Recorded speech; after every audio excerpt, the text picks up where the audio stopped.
रुपये की राशि का ऋण 5% वार्षिक चक्रवृद्धि ब्याज की दर से हर वर्ष के अंत में 2 समान किस्तें देकर चुकाता है। प्रत्येक किस्त की राशि कितनी होगी? तो देखिए, जो 5% वृद्धि में मान होगा 21/20, 12,300 रुपये का कर्ज है, 2 इक्वल इंस्टॉलमेंट बनेगा। तो आप पहला x मानिए इंस्टॉलमेंट, तो एक बार उल्टा गुना, दूसरा भी x है इंस्टॉलमेंट, उसमें 2 बार उल्टा गुना, और तीसरा होता तो 3 बार उल्टा गुना, और यही बराबर 12,300। इसको सॉल्व करेंगे आप, कॉमन लेके भी बढ़ सकते हैं, एलसीएम लेके भी बढ़ सकते हैं। 441 एलसीएम, तो यहां से 21 बार में घटा 420, और ये 400,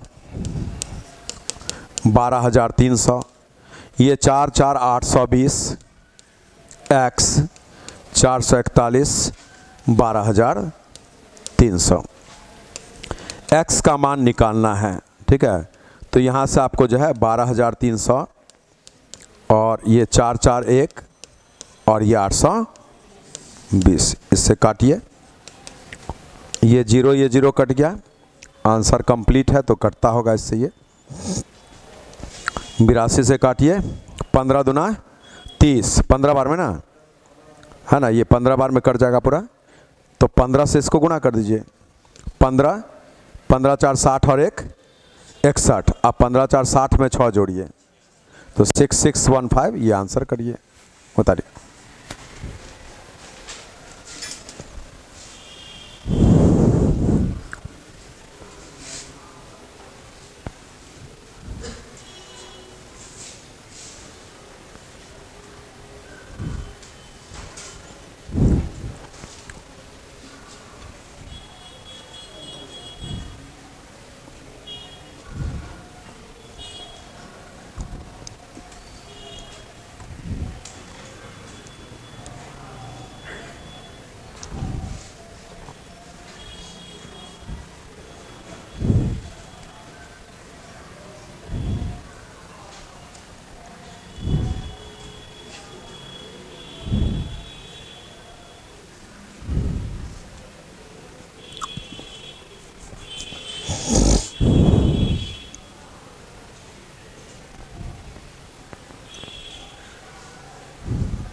चलिए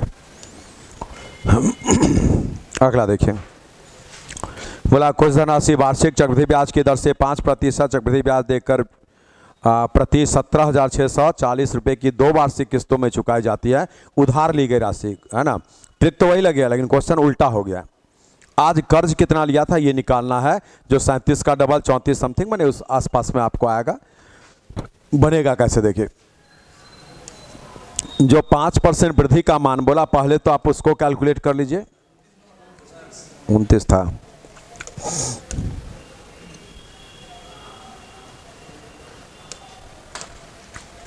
देखिए पहले 5% ये जो वृद्धि में मान होगा 21/20, और 17,640 का एक किस्त है, एक बार उल्टा गुना कर देंगे, 17,640 का दूसरा किस्त है, 2 बार उल्टा गुना करेंगे, और यही बराबर में आपको जितना कर्ज लिया था, ठीक है, तो ये आंसर हो जाएगा सीधा, है ना, क्योंकि इसमें तो यही आपका x लिख देते हैं। तो चलिए इस x का मान निकालना, अब ये कैलकुलेशन करिए, देखिए कैलकुलेशन में इससे ये काटिए, पूरा कटेगा, उस हिसाब से भी बनेगा, और कॉमन लेना चाहे तो कॉमन भी ले सकते हैं।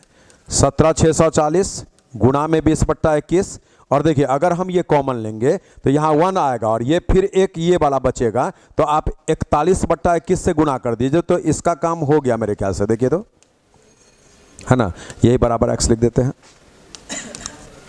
चलिए अब यहाँ से इसको कैंसिल करिए, बोले ये 20 और ये 20 कट गया है, और इससे ये काट दीजिए, 840 लिख दें, चलिए, और इसको इसमें मल्टीप्लाई, चलिए x का मान हम लोगों को निकल जाएगा जब यहाँ पर 8 4 और ये 4 1 को मल्टीप्लाई करेंगे, एक जीरो पुट करेंगे। चलिए ये 4 हो जाएगा, ठीक है। अब देखिए ये 4 होगा, इस जगह से एक ही जीरो था ना, हाँ चलिए गुना करें। कहाँ पे? अच्छा ये तो रुक जाइए, अच्छा इसको फ्रेश कर लीजिए। हटाइए, देखिए हम लोग यहाँ जो कैलकुलेशन किए हैं उसमें कॉमन ले लिए थे 17,640 ये और 20/21। तो चलिए यहाँ 1 बचा था और ये 20/21 था नीचे ना, तो 21 20 41/21 होगा। चलिए ये 441 से ये कट जाएगा 40 बार में ना, 441 से। अब इसको गुना कर दीजिए, तो 4 दूना 8 डबल 0, ठीक है, और 8 और 8 4 32 32,800 उतारिए।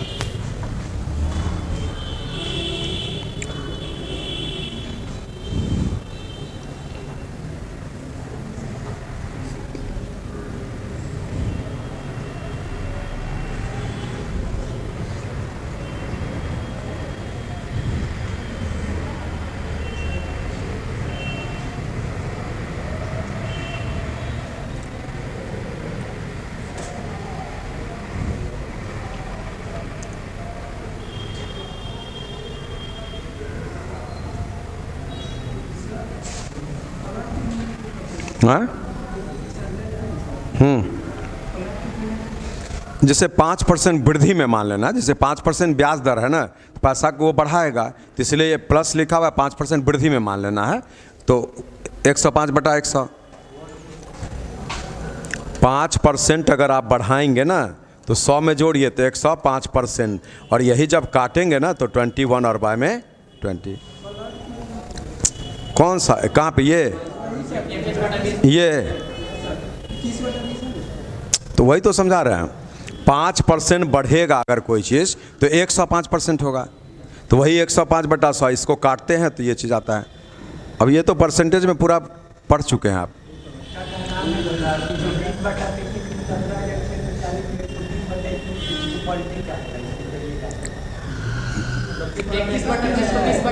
तो आप बोल रहे हैं प्लस क्यों किए? हाँ ये उल्टा क्यों किए? हाँ देखिए ये उल्टा इसलिए होता है क्योंकि जब आप पैसा रिफंड करते हैं तो उस वक्त में क्या होता है ना कि आपका ब्याज भी जुड़ा हुआ रहता है। इंस्टॉलमेंट जो बनेगा ना, देखिए 17,640 का किस्त बना है, 17,640 का, तो आप किस्त जब भी देते हैं ना, माने लौटाते हैं, जैसे बैंक में ये पैसा दिए वापसी, तो ये जैसे दीजिएगा तो इसमें आपका कुछ प्रिंसिपल अमाउंट जो आपको बैंक लोन दिया था वो और कुछ ब्याज वो जोड़ के वापस लेता है।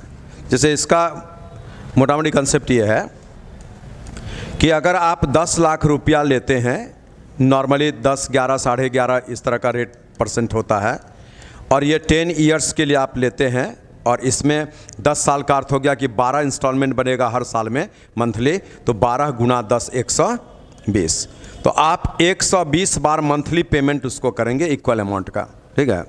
तो ये जो मंथली इक्वल अमाउंट का करेंगे उसका एक मोटा मोटी आइडिया ये होता है कि जब भी आप लोन लेंगे तो जो भी लोन लिया जाता है उस पर सीधे डबल कर दीजिए।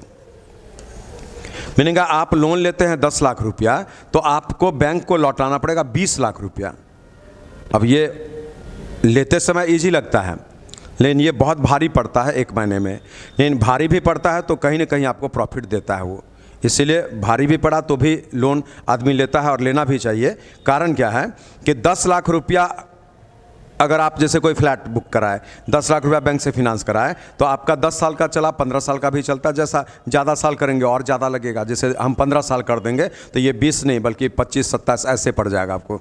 तो 10 साल अगर आप करते हैं तो EMI आपके मंथली इनकम के अनुसार बनेगा, तो 20 लाख रुपया मोटा मोटी आपको ऐसा देना पड़ेगा। तो बोले 20 लाख रुपया 120 बार में देना है, तो हम समझाने के लिए आपको बता रहे हैं। ऐसे 20 लाख हो गया और 120 एक रफ आइडिया कर लीजिए ऐसे, तो 12 से इसको काटिए, 12 16 192 ऐसे मान लीजिए, समझाने के लिए बता रहे हैं। तो बोले 16,000 रुपया पर मंथ ये बैंक को आप देते जाएंगे लगातार 120 बार, तो कैलकुलेशन से आ गया पूरे 20 लाख।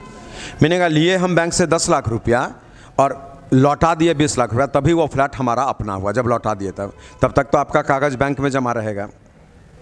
यानी फिर भी क्या है कि 10 लाख रुपया के लिए हम लोन लेकर 20 लाख अगर लौटाते हैं तो भी फ़ायदे में रहते हैं, क्योंकि प्रॉपर्टी का वैल्यू बढ़ता है, एक चीज़।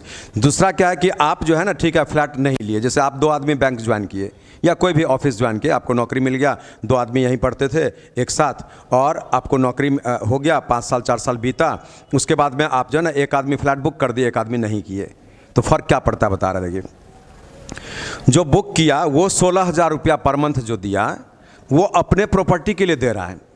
किसको दे रहा है? बैंक में दे रहा है। तो अपने प्रॉपर्टी के लिए आप दे रहे हैं। नहीं बोले आप जो नहीं लिया वो 16,000 रुपया रेंट दे रहा है मकान मालिक को। तो मकान मालिक का जो दे रहे हैं आप, कितना साल भी आप, मैंने 25 साल भी रह जाएंगे तो मकान थोड़े लिख देगा आपको, है ना। जिस दिन भाड़ा बंद करेंगे तो भी बोलेगा कि आप खाली कर दीजिए। तो ये जो 16,000 आप रेंट देते हैं ना, ये आपका सीधे लॉस है। मैंने रहते हैं इसलिए हम दे रहे हैं, बस यही फ़ायदा है इसका कि हम रह रहे हैं इसलिए दे रहे हैं। तो लेकिन 16,000 क्या है, इसका कोई वैल्यू नहीं है। 30 दिन रहे 16,000 ख़त्म, फिर 30 दिन रहे 16,000 ख़त्म। इन बैंक को जो हम दे रहे हैं तो अपने घर में रह रहे हैं, क्योंकि हम बैंक से लोन लिए, पोजीशन मेरा मिल गया, तो हम तो आज ही से ना अपने घर में रह रहे हैं, तो अपने घर में रहने लगे। और 16,000 रुपया जो हम लिए थे उसके हिसाब से इसमें माइनस करते जाना। तो हमारे 16,000 का कीमत है कि हम रहने के लिए जो है, अगर भाड़े में भी रह रहे हैं तो वहाँ भी 30 दिन रहते हैं, यहाँ भी 30 दिन रहते हैं। यहाँ का 16,000 मीनिंगलेस हो जाता है, लेकिन अपने फ्लैट वाला जो लेते हैं उसमें ये 16,000 क्या है, आपके कर्ज में से धीरे धीरे घट रहा है। वो एक समय आएगा, जैसे 120 इंस्टॉलमेंट पूरा होगा तो आपका वो मकान आपके नाम हो जाएगा, और उस दिन से आपको 1 रुपया भी नहीं देना है। तो आप अब 0 रुपया पे 30 दिन रह रहे हैं, लेकिन उसको तो फिर 16,000 देना पड़ेगा, इसीलिए। और दूसरी बात है ये प्रॉपर्टी का, एक तो वो फ़ायदा हो गया, दूसरा क्या है कि प्रॉपर्टी का वैल्यू बढ़ता है। जब आपका ये मकान अपना पूरा हो गया तो आपका इच्छा, आप अगर उसको सेल आउट करते हैं तो अगर जोड़ जाड़ के जो है ना, ये सब, इसको भी हम मिला दिए, सब मिला करके अगर 50 लाख रुपया आपको पड़ा था तो ये जब भी बिकेगा तो 75-80 के आसपास बिकेगा आपका। आप बोलिए 10 साल रह भी लिए, है ना, और उसके बाद जो है बिका तो 10 साल रहे भी और बिका तो उसको और बढ़ाकर ही आपको मिला। तो यही सब फ़ायदा होता है। इसलिए लोन जो है ना, ये थोड़ा ज़्यादा चार्ज भी होता है तो आदमी लेना पसंद करता है, और दूसरी बात है कि मजबूरी भी होता है, ये आपको लेना पड़ जाता है, दोनों चीज़, ठीक है। इसीलिए यहाँ क्या होता है, देखिए, जब हम बैंक को 17,640 लौटाते हैं 1 साल के बाद, तो वो आपका मूलधन 1 साल का ब्याज वापसी करता है। जैसे उसको तो आपसे दोनों चीज़ लेना है ना, 10 लाख रुपया तो बैंक अपना दिया था आपको, और जोड़ करके जो 10 अतिरिक्त आ गया तो वो 10 तो एक ही बार तो नहीं ले सकता, तो धीरे धीरे लेता है। तो पहला इंस्टॉलमेंट में आपको जो ना कुछ मूलधन और कुछ 1 साल का ब्याज, दूसरा भी आप तो उतना ही देंगे बैंक को, लेकिन ये तो दे रहा है 2 साल के बाद ना। तो इसमें क्या होता है, बैंक को रिकवरी कम होता है। जैसे आज आप बोलिए कि बैंक में पहला इंस्टॉलमेंट आज दे दिए और 10 साल तक अभी देना है, तो पहला इंस्टॉलमेंट 16,000 रुपया अगर बैंक में दिए सपोज, या यही आप दिए, तो पहला इंस्टॉलमेंट उस बैंक में आपका पैसा 17,640, ये बहुत साल रह गया ना, 10 साल लगभग रह गया, एक ही महीना घटा ना अभी।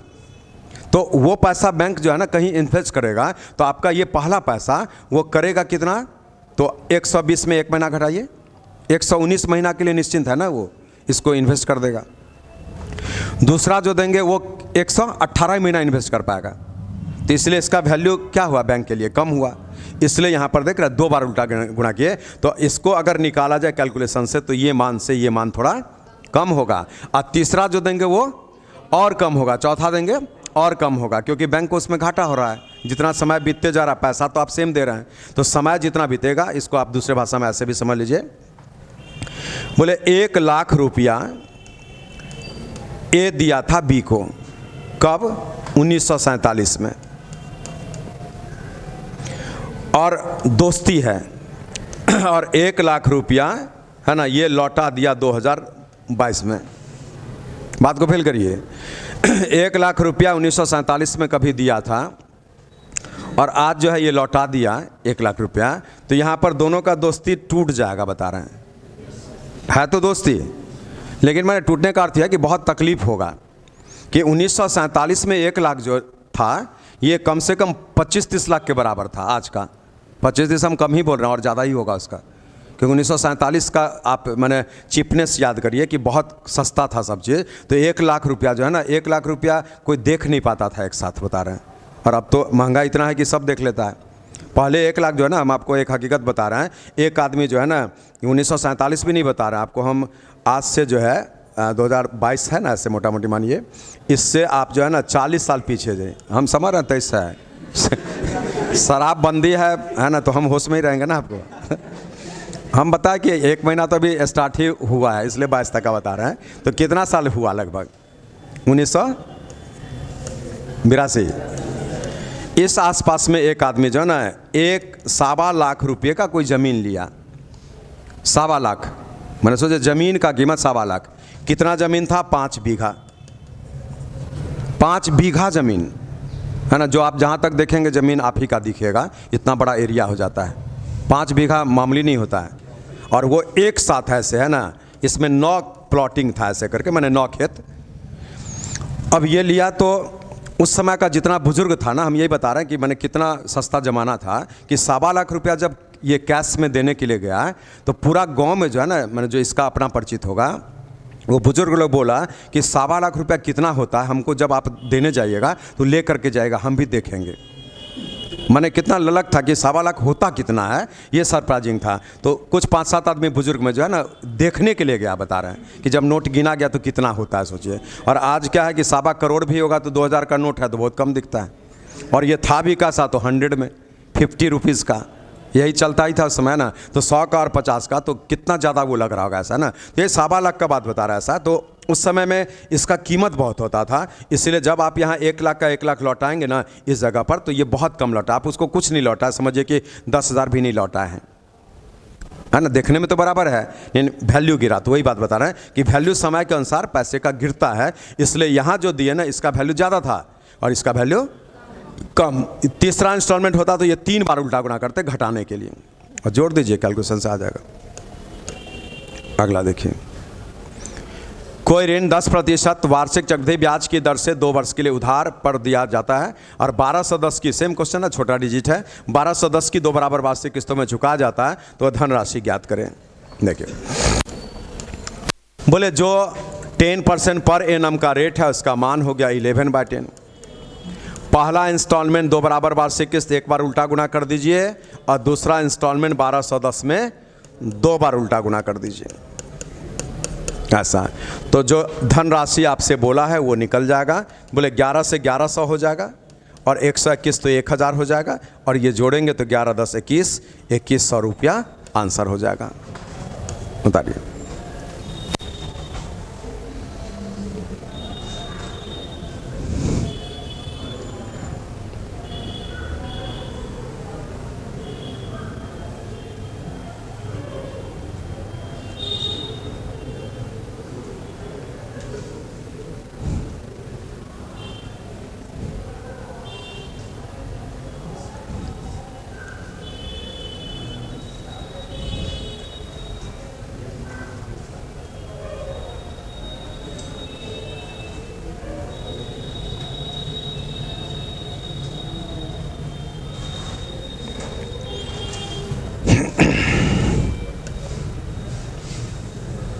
अगला देखिए,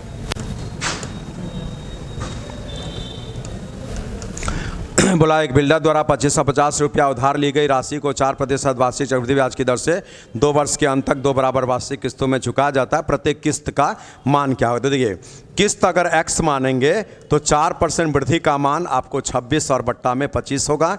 हम इसमें 1 बार उल्टा गुना करेंगे, उसके बाद में दूसरा किस्त में 2 बार उल्टा, और यही बराबर में 2500। इससे आप 25 बट्टा में 26x जब कॉमन ले लेंगे तो यहाँ पर सीधे इंटू ही हम कर देते हैं कॉमन लेने के बाद। तो बोले इंटू होगा और यहाँ पर 6 5 11 51 बट्टा में 26। इससे x का मान निकालना है। तो बोले ये कितना है आपका, इसका डबल शायद हो जाएगा इस पूरे से, है ना। 25 125 में 2 जोड़ेंगे, नहीं पूरा डबल नहीं हो रहा शायद, जैसे यहाँ से, ठीक है ना। चलिए अब यहाँ से कैंसिल करिए, x का मान 26 इंटू 26 676, उसी का डबल करिए तो 1300 समथिंग है 52। चलिए उत्तर हो जाएगा, देख लीजिए अपने से।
अगला देखिए, अब क्वेश्चन चेंज हो गया।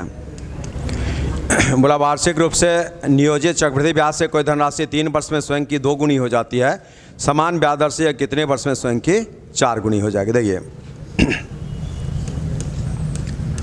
2 गुना होने में लगा है 3 वर्ष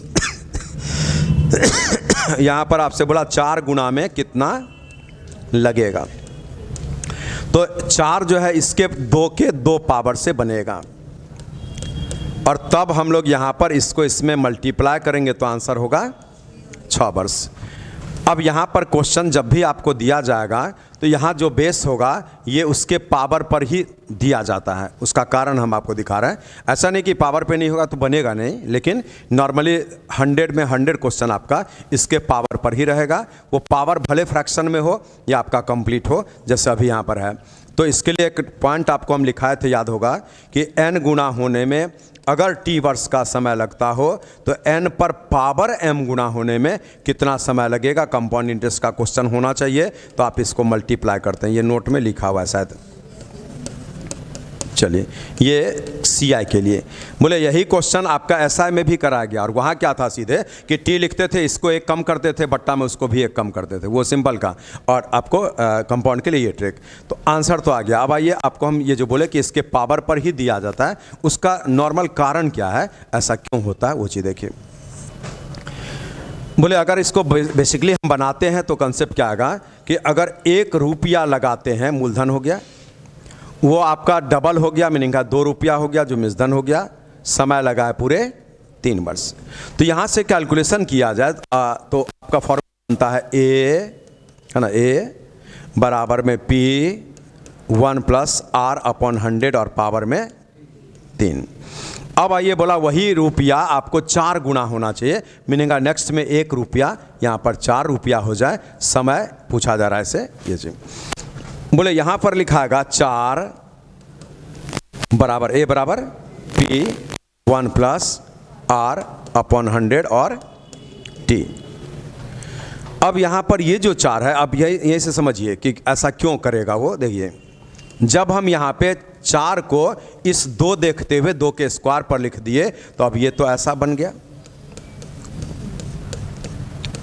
और बोलिए 2 जो है उसका मान ये है, इसलिए इस 2 के जगह पर है ना ये मान आप रखेंगे। तो इधर में जब ये मान रखिएगा ऐसा पावर में 3, और इस पूरे का हो जाएगा फिर 2, और बराबर में 1 +। अब देखिए यहीं से ये चीज़ समझ में आ जाएगा कि चूंकि समय निकालना है तो बोले यहाँ पर R आपका कट रहा है, लेकिन क्यों कट रहा है, क्योंकि ये आपको जो है ना 2 था, यहाँ पर 2 का स्क्वायर दिया तो इससे R जो है ना पूरी तरह से कटा। बोले यहाँ पर 5 होता, 5 होगा तो फिर आपका R कटेगा नहीं, तो वो निकलेगा नहीं, तो वहाँ लॉग का वैल्यू दे या फिर आपको पार्ट वाइज ब्रेक करते हुए बढ़ना पड़ेगा कि 1 साल में ये ब्याज हुआ जोड़ेंगे, फिर अगले साल का ब्रेक करके डायरेक्ट नहीं निकल सकता है। तो अब यहाँ से T बराबर में जो है 3 दूना 6 वर्ष हो गया। तो यही आपको जो है ना ट्रिक भी यहीं से आपको दिया गया, ये जो लिखा हुआ है बताइए।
तो बस यही ट्रिक याद रखना है, जो भी बेस होगा उसके किसी पावर से ये निकलेगा और जितना पावर आएगा उससे समय को मल्टीप्लाई कर दीजिएगा, डायरेक्ट आंसर आएगा।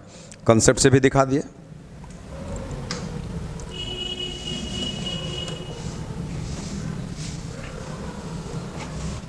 चलिए, ये भी सेम है, 10 दूना 20 साल आपका आंसर, क्योंकि यहाँ पर बोला है कि 10 वर्ष में 2 गुना, तो 2 टाइम्स होने में 10 इयर्स, और आपसे पूछा है 4 गुना होने में, तो हम इसको 2 का स्क्वायर गुना लिख दिए, तो यही 2 इसमें गुना होगा और उत्तर आएगा 20 इयर्स। बताइए।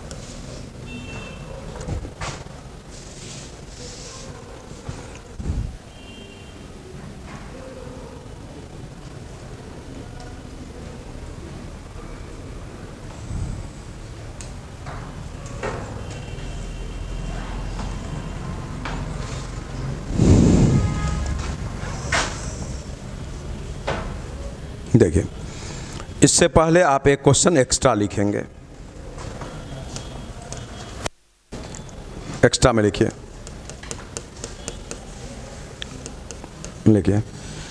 कोई धनराशि साधारण ब्याज की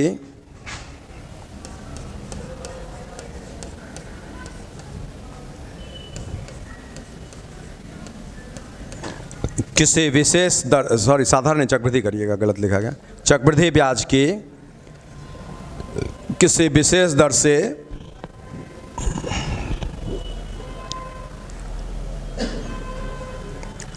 चार गुना होने में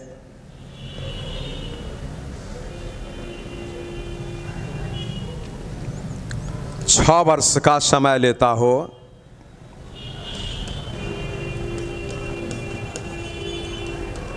तो 8 गुना होने में लगने वाला समय क्या होगा? 8 गुना होने में लगने वाला समय क्या होगा? कोई बोलिए तो आंसर। चलिए, एक आंसर 3 साल आया, एक आंसर और कोई बोलिए 12 साल आया।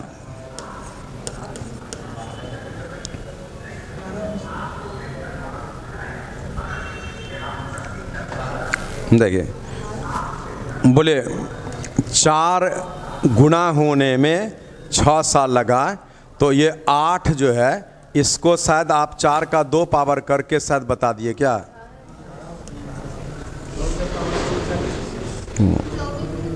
24।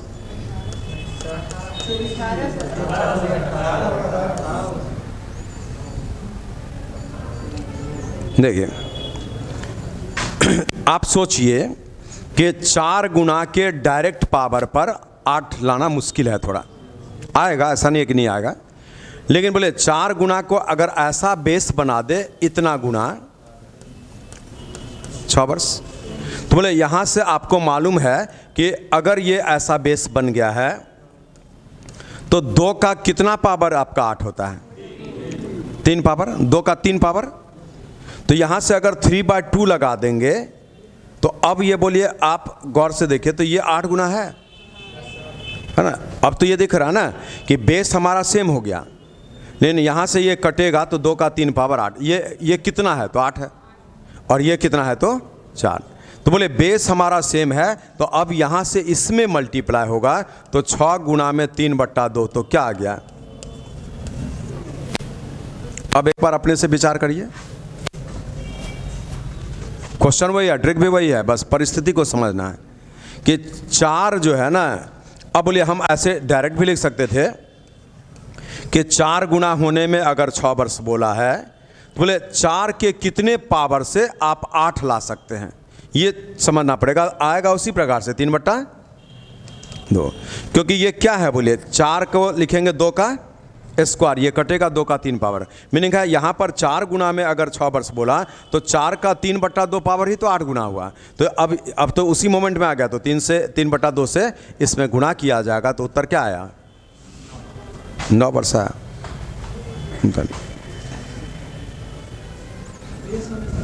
हाँ, बेस सेम रहना चाहिए आपको, कभी कभार नहीं दिया तो आप सेम करेंगे उसको।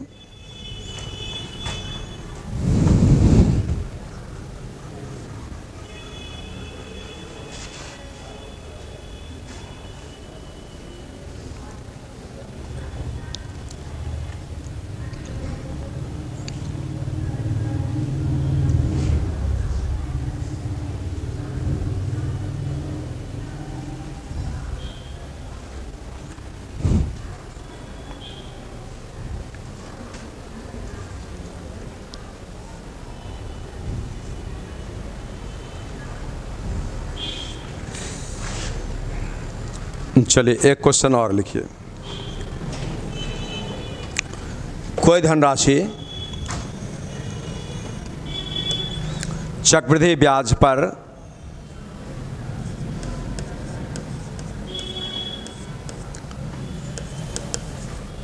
दो गुना होने में 5 वर्ष का समय लेती है।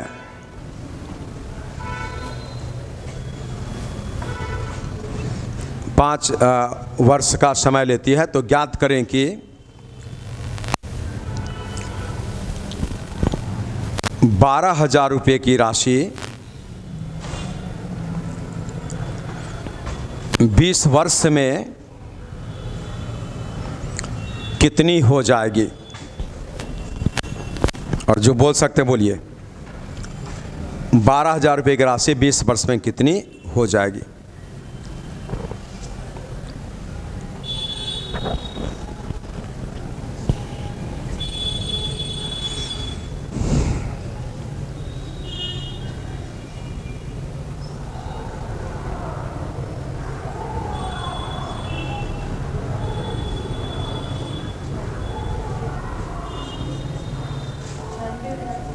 चलो एक आंसर 96,000 आया है, ऑप्शन यही हुआ।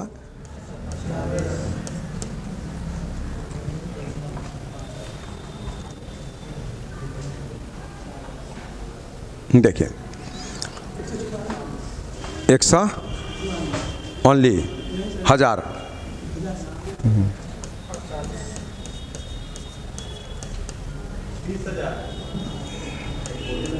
चलिए और बोलिए।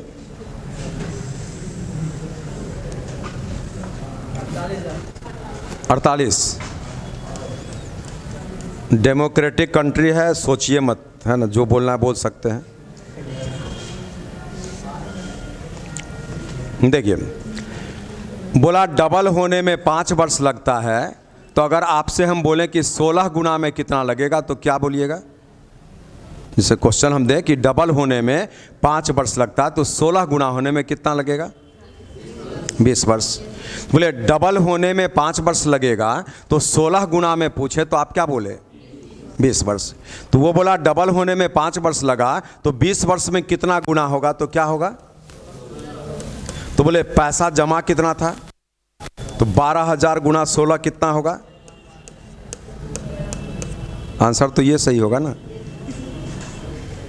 अपने सोचिए आप।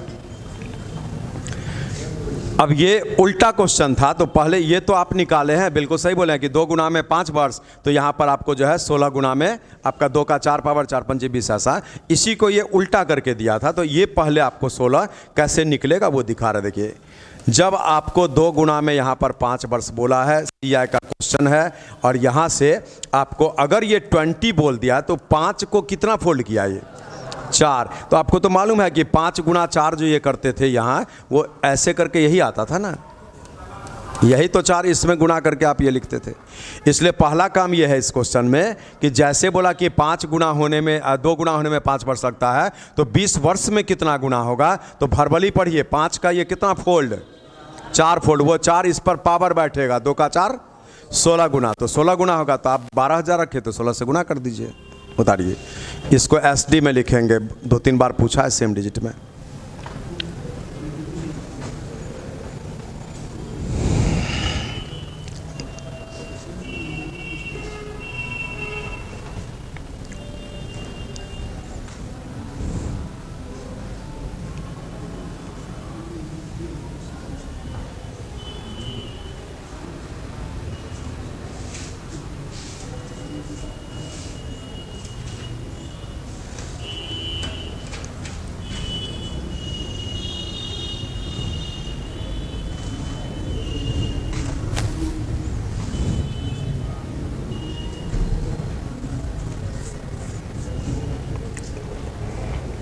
चलिए इसको देखिए।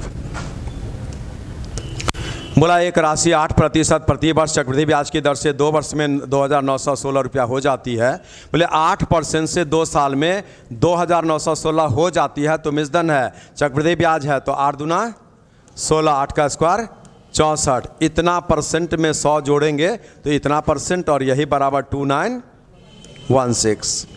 बोला उसी राशि पर 9% प्रति वर्ष साधारण ब्याज की दर से 3 वर्ष के लिए ब्याज कितना होगा? तो 9 27%। बस इसको सॉल्व करना है, आपका आंसर आएगा। तो यहाँ पर 27 लिखाएगा, 116.64, यहाँ पे आपका 00 दशमलव हट गया। अब इससे ये कटेगा, 4 बार में कट रहा है, देख लीजिए, इससे 25 ये हो रहा ना। अब 25 27 गुना करके बोलिए, तो बोले 27% जो ब्याज मिलेगा 25 × 25 625, अब 50 तो 675, तो आपका आंसर क्या आ गया? 675। उतारिए।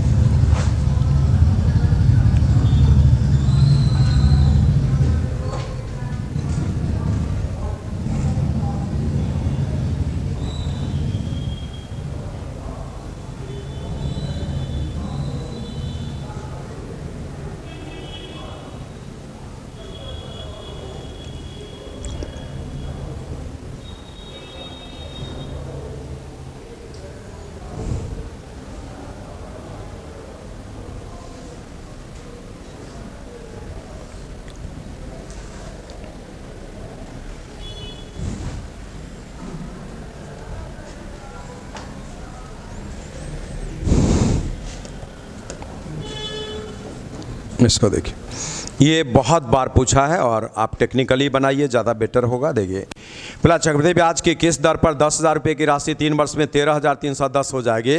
बोले 10,000 रुपया मूलधन होगा और आपको 3 वर्ष में 13,310, तो ये शब्द में मिश्रधन होगा। यहाँ पे वर्क बना है आपको 3310 का, शब्द में CI कहलाएगा।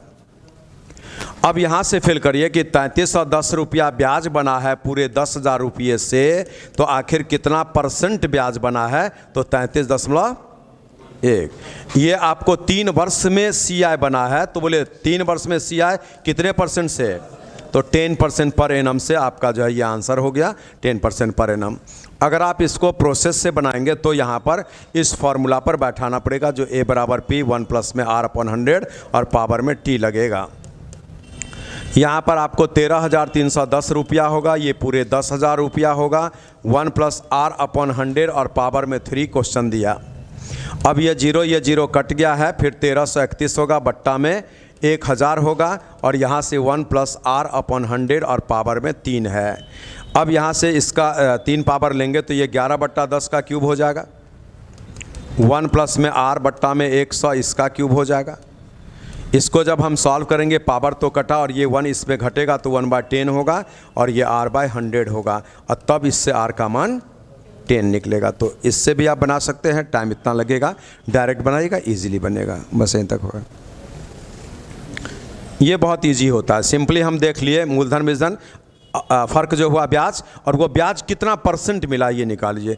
33.1% 3 साल में किस रेट से अंतर, ये तो आपको याद है ब्याज, तो आपका 10% होता है, उससे ओके करिए। कोई नया डिजिट आ जाए जो आपको याद नहीं है तो भी ऑप्शन देखकर हम कैलकुलेट कर लेंगे कि ये, जैसे ये 39 समथिंग आ गया, तो 12 या 36 है ना, उसी से हो सकता है, ऐसा एक अंदाज लेंगे तो उसका जाँच करेंगे केवल। इसलिए बस ये सब क्वेश्चन इतना ईजिली बन जाता है। बहुत बार पूछा है, मेरे ख्याल से 20 से ज़्यादा बार यही क्वेश्चन पूछा हुआ है, सेम डिजिट। आइए फिर।